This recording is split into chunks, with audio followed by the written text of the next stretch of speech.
Welcome back to the channel, guys. Today we have another deck profile, and it is of Madolche's. This deck I recently just finished and have been testing at locals and online.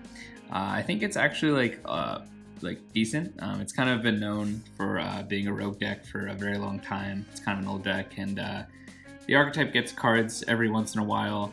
But I think recently it didn't get any new support per se, but there have been a lot of reprints which have actually helped the prices go down pretty significantly.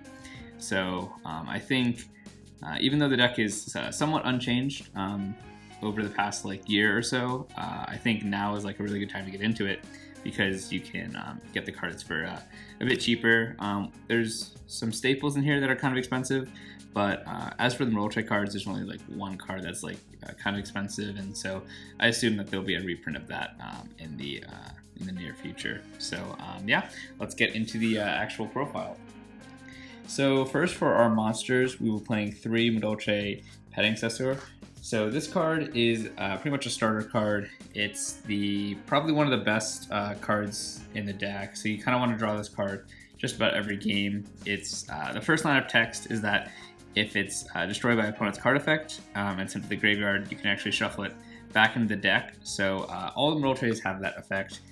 It's kind of a staple of the archetype, and it also synergizes with the card effects and field spell and things like that. But what's interesting is the second effect is technically it's kind of generic, I guess you could say. It's if you have no cards in your graveyard, or actually I think it's just if you have no monsters in your graveyard, you can just summon it from your hand.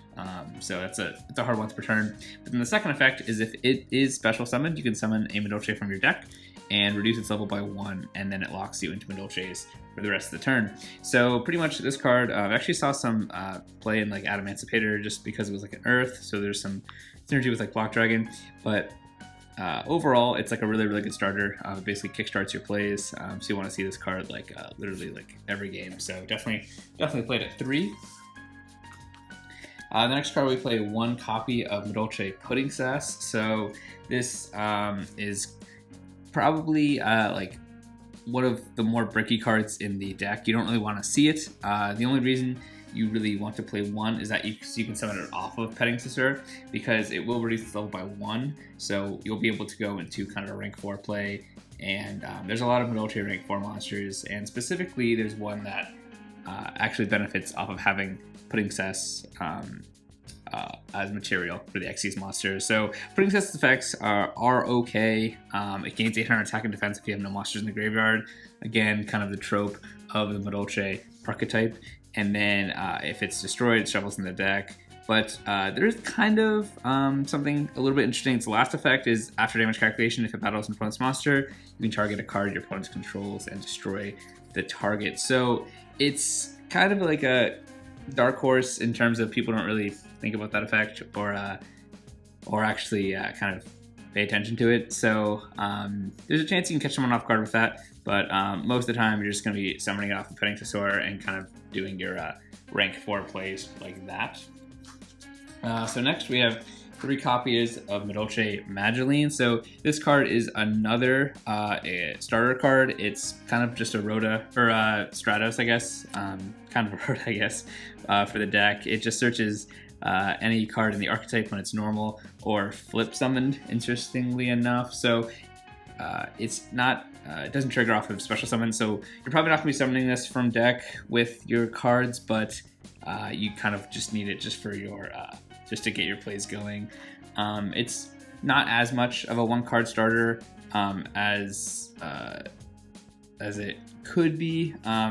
It's like if it gets ashed, you might just have to pass. But if you are able to add like a Accessor off of it to your hand, then you can just like summon that because you'll have no monsters in your grave, assumingly. So that's kind of your best bet with that. But the fact that it is a combo starter, you basically need to play 3 of that card. So next we'll play 3 Angeli. So this card is also kind of a starter. So I think its best utility is probably when you don't use it as a starter.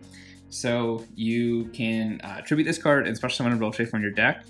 and it can't be destroyed with battle and shuffled into the deck during the end phase.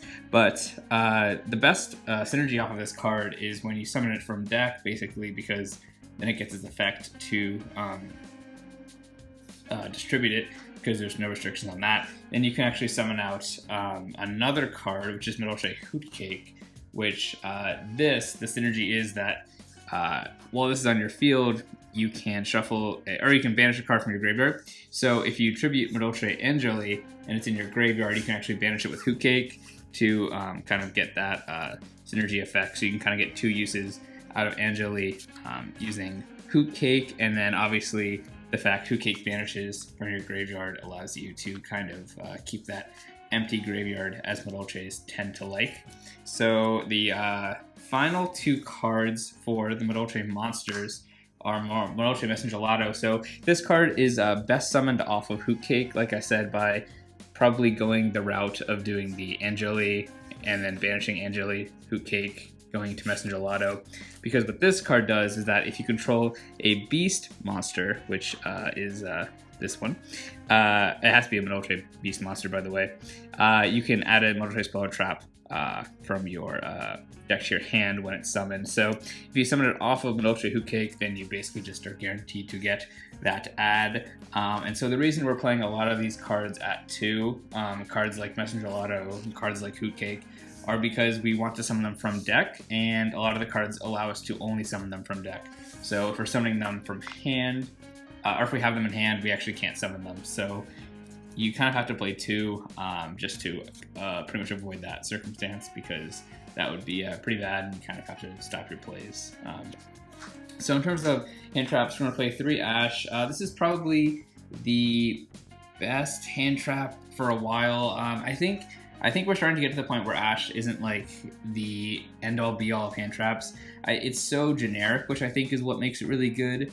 But if you think to a card like Effect Veiler, it's also extremely generic, but it's not as good. So I think Ash is slowly getting to the point where like a lot of decks can play through a single Ash, and basically most people deck build assuming they're going to get hit with an Ash. So that's the only downside to Ash. So if you want to cut this to 2, I actually think that wouldn't be the worst recommendation. So this is more so of a going first build. So we're playing less board breaky cards and more kind of like stop your opponent cards as we set up our own board.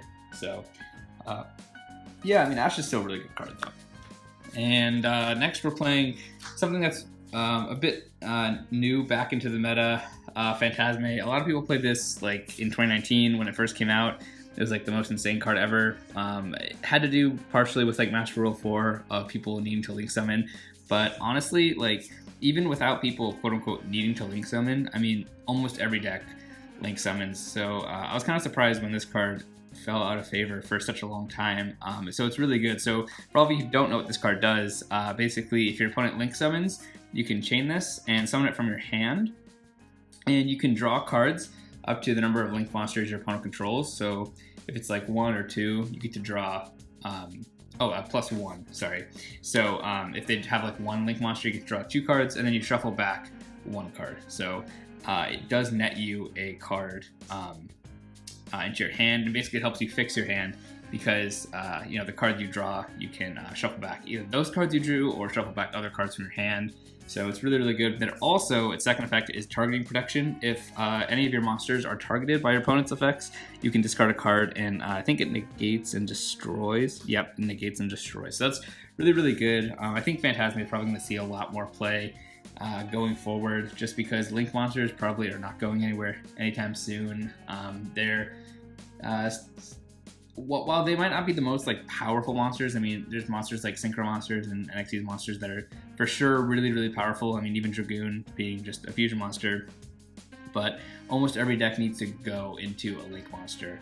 So you know, there's going to be very few cases in which decks just really don't go into any link monsters at any time. So it's just really good to get on the board, helps you fix your hand, and also it's just a 2400 beater. So yep, I think playing 3 of that's probably good. I would say just like Ash, you can probably try around with 2. That might be worth it. Now, this card hasn't seen play honestly, for like probably its entire life. I mean, it's a good card. It's mostly in these rogue decks where there's kind of some cheeky little strategy going on. So what this card does is that if you have no cards in your graveyard, you can just quick effect, discard it, and then it's basically a macrocosmos for 2 turns that all cards sent to the graves are banished. So it will end up being always guaranteed to be 2 turns. So if you use it during, let's say, your draw phase, it'll be in effect until your opponent's end phase. So the reason that it works really well in this deck is because that having no cards in your graveyard, kind of like what we were talking about earlier, is kind of the quirk of Madolches. So if you're able to kind of combo off, which you usually are, and have no cards in your graveyard at the end of it, you can just go to the end phase and chain this card, and then you'll be able to not have to worry about playing under it during your turn, and then just it'll be live for your opponent's turn, and then once it gets back to you, the effect will not be live anymore. So this card can really throw off almost like every deck in the meta. I mean, every deck wants to have their graveyard be set up and wants to be, playing with resource in the graveyard. I mean, so it's probably like one of the most impactful hand traps, more so than like something like Ash or Phantasm probably ever will be. So it just takes the right deck to kind of be able to play it. Going on to the spells now. So 3 Pot of Prosperity. So like I said, this card is kind of expensive, but you could kind of play more of a budget build of this deck and not play it. But I think out of all the pot cards, this one's probably the best one to play. It's kind of a combination of duality and extravagance. What you do is you can banish 3 or 6 cards from your extra deck face down. So note that you get to choose which ones you banish. It's not random like extravagance. And then you can reveal the top cards of your deck, either 3 or 6, depending on how much you banished, and add 1 to your hand. And your opponent takes half damage. So the best case scenario for this is when you go first, so then your opponent doesn't take half damage, or if you do it in main phase 2 after you've already attacked. But realistically, half damage is not big of a deal, but those are just 2 ways to get around that restriction. And honestly, it is kind of like a search any card. I mean, if we're being honest, I mean, if you like are drawing 5 cards or even drawing 6 cards if you're going second, and then you're able to put this down and look at the top 6 cards of your deck, I mean, you're seeing 10 to 11 cards out of your 40 card deck, and that's assuming that you don't have any cards that search, you don't have any cards that thin the deck at all. So, I mean, that's like pretty insane. I mean, realistically, you can probably get to any card you want between your hand and then the top of your deck. So it's just probably the best pot currently right now. I think a lot of people are saying like it's not that great. I mean, I think this is like, I think it's being undervalued. I mean, obviously not every deck can play it, but like any deck that can play it, any deck that doesn't use like every extra deck monster, if you can spare 6 slots in your extra deck, then this card is just like phenomenal. I mean, you can basically fix any hand. I mean, your opponent like has to negate it. I mean, it's just that good. Where you could just practically search any card. So I know it's like a pretty expensive card at this point, but it's probably worth it. But if you just want the budget build, Extravagance is probably like your next best option.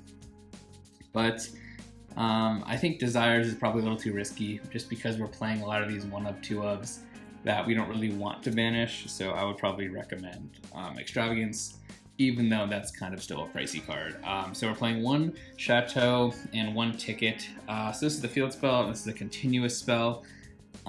Basically, Chateau is kind of has a standard field spell effect of gaining all your Mochi monsters 500 attack and defense, but it also has an interesting quirk that when it's activated, you shuffle all your Mochi monsters from your graveyard into your deck. But then, if a Madolche would be returned to the deck by the effect of a Madolche monster, you can actually add it to your hand instead. So having this field spell up actually allows you to kind of have these infinite resources where instead of all the Madolches getting shuffled into your deck, they just go right back to your hand, where you just kind of can just use them on the next turn. You're pretty much set up where you don't really have to worry about searching them out and things getting negated. You just kind of have a lot more options already in your hand. So Ticket, I think this card is pretty good. I mean, I'm not sure if it's like necessary, but basically if Madolche is returned to the hand or main deck from your field or graveyard, you can search a Madolche monster from your deck to your hand.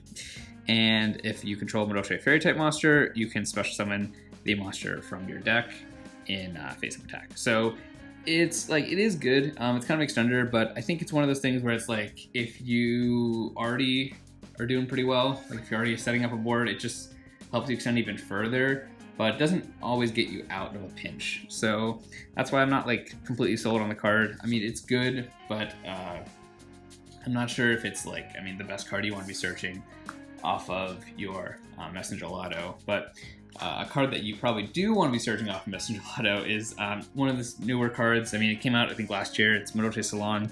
It lets you just basically get an extra normal summon for your Madolche monster, and if it's going to be added to, if another Madolche monster is going to be added to your deck or your hand, you can actually set a Madolche spell and trap directly from your deck. So it's kind of has like this double utility every turn, which in conjunction with getting cards back to your hand through using Chateau, it allows you to kind of get an extra normal summon and just keep pushing. So it's kind of like Will of the Salamangreat, but it also lets you set a Madolche trap or spell from your deck directly. So it's just kind of a crazy combo enabler. I would say it's probably like probably the best card, best like spell card. I mean, Chateau is really good, but Mochi Salon is like just leagues better, just getting you monster and spell trap card advantage. So probably one of the best searches off of Messenger Lotto for sure.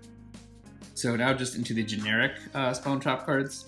We have 3 copies of Book of Moon. This is kind of seeing a lot of play in the current meta. I think it's a good card. I've kind of been testing it out just because a lot of people have been playing it, and I've seen really good results with it. I think it's kind of one of those cards that people don't necessarily expect. I mean, maybe more so now because it's being played more, but I think as people kind of start to expect it a bit more, I'm not sure if it'll last kind of in the meta. But it is really good to just book one of your opponent's monsters when they are going to go through a combo. It kind of can really mess them up. But speaking of this card, the new card, Book of Lunar Eclipse, I mean, I'm not completely sold on that card. I mean, the fact that you have to discard a card kind of makes it like a Twin Twisters version of Book of Moon. But you have to actually target 2 cards, not up to 2 cards. So Twin Twisters lets you target up to 2. So honestly, I just think this card's definitely going to see play over Book of Lunar Eclipse, if anything. But I'm still testing it out. But I would say overall, it's been doing pretty well. So our last 3 cards we have for the spells, at least, we have 2 Cosmic Cyclone, 1 Called by the Grave. I think Cosmic, honestly, is definitely an underrated card. I think Twin Twisters are really good, but the fact that Cosmic actually banishes, the 1,000 life points don't really matter. And the fact that it actually banishes just really helps. I mean, cards like Mystic Mine, cards like Elvish cards, I mean, there's kind of a laundry list of cases in which you actually want to just banish the cards and not have them be in the grave. Like, more and more trap cards, for example, are also having graveyard effects so that you banish them.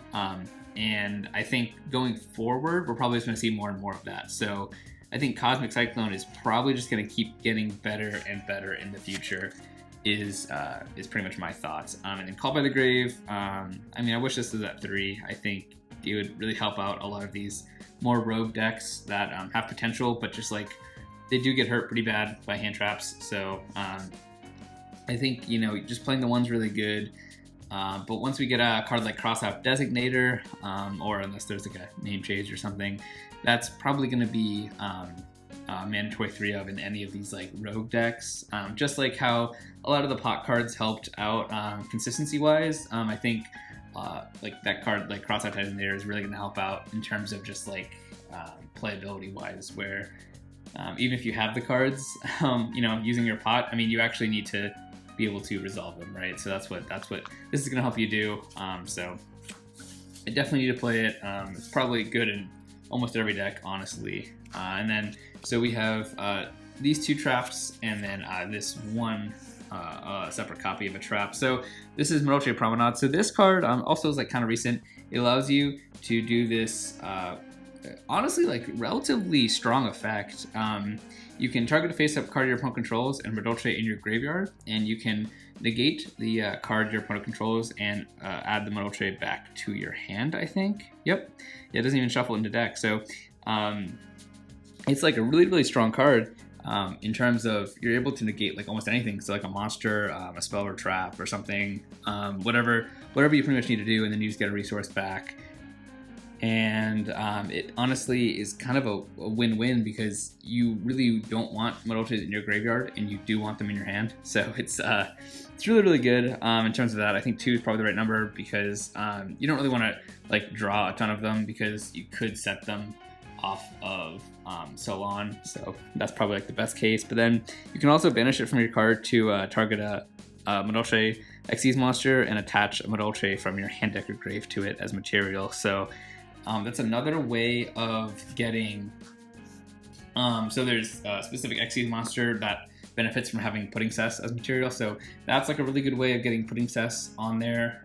If you weren't able to kind of work it into the combo, you can just banish this and just add Pudding Cess, which we'll get to in a second. And then Madolche Knights, this card I think is pretty good. I'm not completely sold on it, but it's basically a counter trap. So if your opponent activates a monster effect, you can negate the card and shuffle a card from your opponent's hand into the deck. So if you control Pudding Cess. And honestly, like, I would say you're probably not gonna have Pudding Cess that often, but the fact that you can just negate a monster effect, like wherever it is, like hand, grave, field, whatever, is pretty good, because you're probably not gonna have any monsters in your graveyard if you're playing the deck correctly. But then again, you do play some hand traps like Ash or Phantasm that might eventually get in your graveyard that you don't have a good way to get rid of. So I think this card might be able to be swapped out for something a bit better. And other things I've seen people play are like Solemn Strikes or Solemn Judgments, things like that, to kind of help fill out the deck if you're actually trying to go first and make a pretty solid board. But I guess we'll move on here to the extra deck now. So for the first card is 3 copies of Madolche Fresh Sistart. So this is the only Link monster we play, actually, and it's the only Madolche Link monster. So it takes 2 Madolche monsters, and then it gets effects pretty much if it's pointing to Madolche monsters. So as long as it's pointing to 1 or more Madolche monsters, Madolche spell and traps you control cannot be destroyed by card effects, and they cannot be targeted by card effects. So that helps to protect like your field spells. So things like Cosmic Cyclone, Twin Twister, all of that, even like Lightning Storm, it just doesn't stop, or doesn't completely wipe out your back row in terms of face-up Madolche spells, obviously. If it's face down, it still will get destroyed. But the other benefit of keeping this card in the field, it allows you to just shuffle Madolche from your graveyard into your deck if it were to be destroyed by battle or card effect. So it does help you maintain kind of a board presence, which I think is pretty good. It's, you know, I mean, it's the best part about that is it synergizes with the whole strategy of being able to kind of clear out the graveyard. Like, you don't really want to just clog up your graveyard, because so many cards benefit from having your graveyard clear of any monsters. So the next card is a card that came out a few years ago. It's Glass Souffle. This card is actually like probably a lot better than people think. So it kind of combos with itself pretty much, right? So it's a rank 4, and then you can quick effect attach a material and target a Madolche on the field. So you can just target itself if you want, and it's unaffected by monster effects. And second effect is that if Madolche is sent to your graveyard while it's on the field, you can shuffle up to 2 cards from the graveyards into the deck. So basically, what this allows you to do is it does help you set up your strategy in terms of clearing out the graveyard of any monsters. I think it's actually, yeah, it's any cards. So if you wanted to clear out the graveyard of, let's say, like any spells or traps, and you can get your Dimension Shifter live by doing that. That's a good way to do it. But basically, it also allows you to shuffle cards back from your opponent's graveyard. So if there's 2 combo pieces in your opponent's graveyard that you just want to put back into the deck, you can do that just by a 1 detach. So it's pretty strong. I think it's like a really good disruptor for the deck. So you definitely want to play 3. I mean, honestly, you're pretty much just playing 3 of all the Madolche extra deck monsters, just because they're all pretty good, and we do play a Pot of Prosperity, so we are going to get rid of some of them. So this is Pudding Cess Chocolate All Modes. This is the one I was saying that actually benefits from having Pudding Cess as a material. But so it's kind of a long effect. It does take 2 level 5 monsters, but the effect allows you to just kind of rank up over a rank 4 or lower. So basically any of your other rank monsters, you can just overlay this and you won't have a problem. But so once per turn allows you to target a Madolche in your graveyard and shuffle into the deck, which is a good effect. I mean, that's like definitely helpful, like I said, to clear out the graveyard. But its better effect is that while it has Pudding Cess as material, when Madolche card in your graveyard is shuffled into the deck, you can special summon a Madolche from your deck in attack or face down defense position. So pretty much the benefit is that if you actually have Pudding Cess, you can shuffle a card back using its own effect and then get its second effect. So it kind of combos with itself, just like Glass Souffle combos with itself. So it's really good. It is 2,500. With the field spell, it gets up to like 3K. So, I mean, not like the smallest monster, but it's kind of more just extenders than really anything. But this card is by far the most expensive Madolche monster right now. They're sitting at like $40, $50 a copy right now, and that's because it just hasn't had a reprint recently. So it's Queen Tiramisu, and it just takes 2 level 4 Madolche monsters, and this effect is actually kind of like insane. If it took like 2 level 4 Earth monsters, like this card would probably be banned. I mean, it's just like that good. But so once per turn, you can detach material from this card and target 2 Madolche cards in your graveyard and shuffle them into the deck, and then shuffle opponent's cards that they control into the deck. So this card allows you to basically, just by detaching 1 material, have 2 non-targeting, non-destruction removal. So it's honestly like insane. And the best part about it is it's not even once per turn. So it's not even hard once per turn, it's soft once per turn. So if you're able to summon another one, you can just do it again. And honestly, it does make sense why it's so expensive, but hopefully Konami just reprints it pretty soon, so most people can actually have access to it. Even the common is like, I think like $15, so it's kind of crazy. Hopefully in some sort of reprint set, like a Battles of Legends or something, we'll just get this thrown in there, because that's pretty much the last card the whole deck needs to be reprinted, to be cheap. Everything else is like $5 or less, so it's pretty nice. But this card's kind of mandatory to play. I mean, you don't have to play 3 per se. I mean, you can probably get away with like 1 or 2, but I mean, the deck just won't be as strong. So you definitely want to play more so that you can kind of extend the life of your deck, because once you start to run out of these like extra cards and things like that, I mean, your Madolches on the field don't really do a ton to actually get you card advantage. And then so just a couple of cards that I thought would be good for the deck. Gaga Cowboy can help you like pretty much win games in time. That's like kind of what it's known for. But honestly, this deck kind of just wants to blow your opponent out with just spamming the board and kill them. So if you can actually like do a significant amount of damage, I mean, like the fact that like Queen Tiramisu is 2,200, and then Pudding Cess Chocolate All Modes like 2,500, those get boosted. So those will be 27 and 3K respectively if you have Chateau in the field, and you can pretty much swarm the board pretty easily. But this might just be the last 800 that you need to actually be able to win in certain circumstances. So that's pretty good. In terms of your classic Abyss Dweller, just set it up just to lock them out of the graveyard. Kind of similar effect to Abyss Dweller, to a Dimension Shifter. So graveyard's just super important for so many decks, so that's really good. And then finally Zeus. This is pretty much just played in any deck that plays Xyz monsters. If you attack with Xyz monsters, you can just kind of rank up into this guy, and he allows you to just wipe the board just by detaching 2 materials. So it's not even once per turn. So if you have kind of a big stack of cards, which is potentially possible with this, because you can overlay like chocolate a la mode onto like another XEs with material. So you might be able to use this guy more than once, just depending. But yeah, I mean, he's really good. So yep, so that's everything for the main deck and the extra deck. I can kind of walk you guys through some of the thoughts I have for the side deck now, but obviously this can be tailored to locals or regional or whatever event you're playing in. So my thoughts on the side deck. First, this is the first card I was kind of messing around with. I think that the idea of having Sphere Mode is really, really good for this like this meta. A lot of people are setting up mostly monster effects, and I mean, they're pretty hard to get through with a deck like Madolche. I mean, you can kind of work through some, but you really need like a big blowout card to just clear the game, clear the field. And you don't necessarily rely on your normal summon as much as you think you would.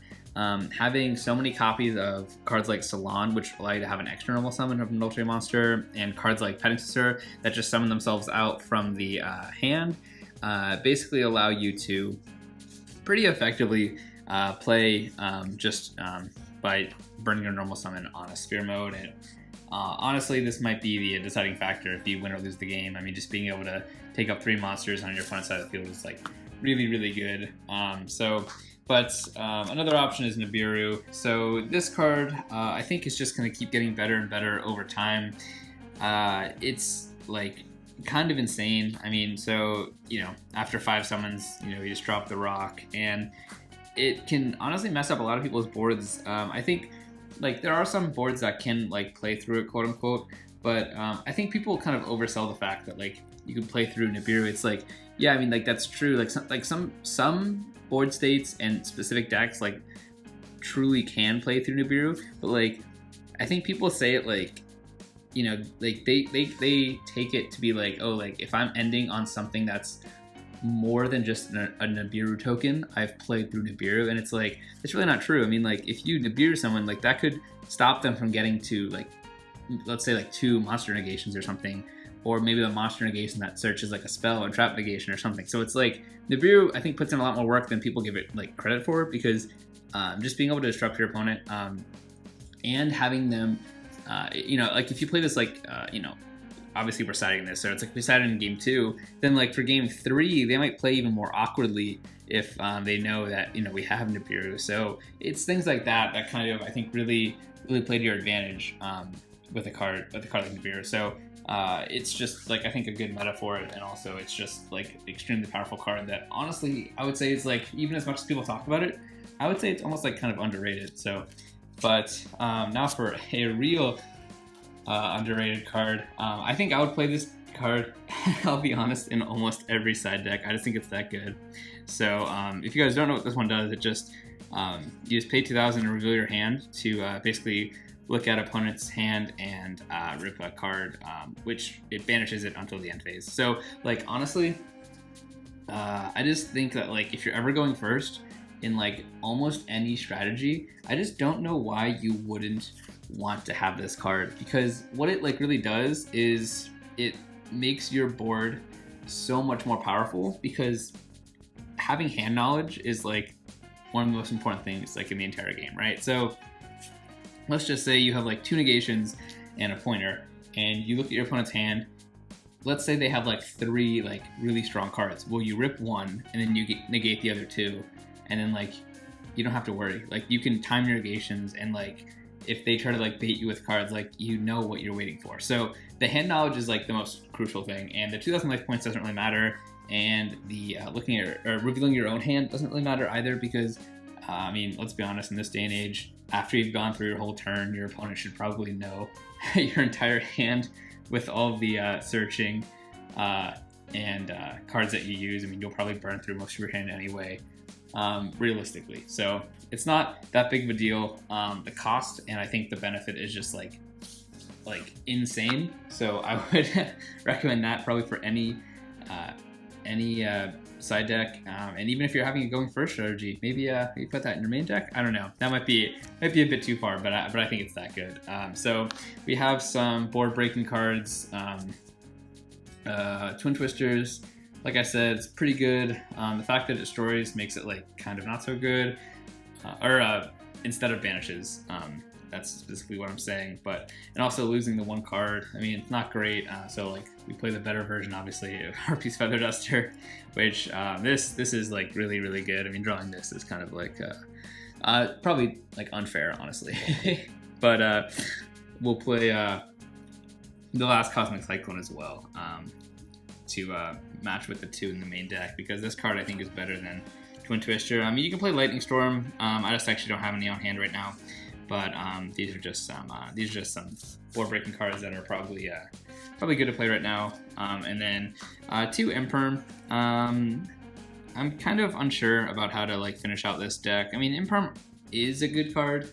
There's other cards like Lancia, cards like Droll, things like that actually might be better, have more utility. Cards like Papertops, Alpha, Master of Beasts. There's a lot of different options right now.